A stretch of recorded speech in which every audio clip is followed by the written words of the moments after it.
Journalism students particularly need to be resilient. They need to be people who don't easily give up, that they keep going, because that's how you pursue the truth. Being a developing journalist, the biggest issue for me was just like the adversity that comes with being a woman in a very male-dominated field.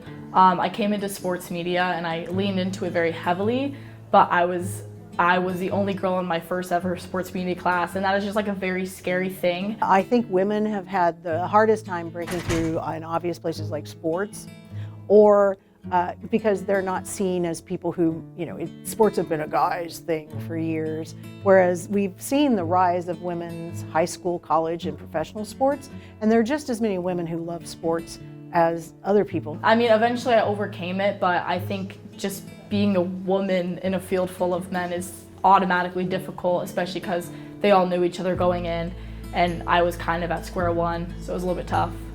It makes me very motivated. Posting products that I love, I just learned to kind of ignore. Whenever I joined my school's broadcast program and became the head anchor of it.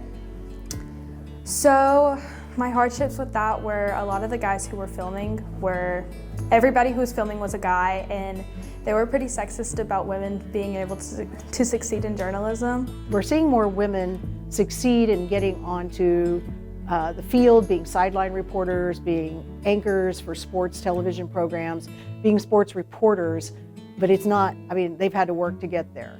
But we're seeing more there.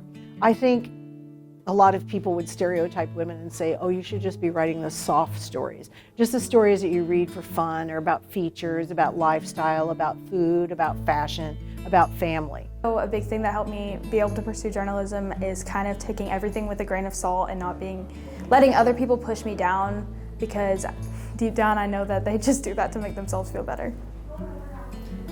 I would give the advice to never give up and to take conflict with a grain of salt, again, because it honestly doesn't matter in the big picture. It's such a tiny blimp in your record, and just to keep persevering.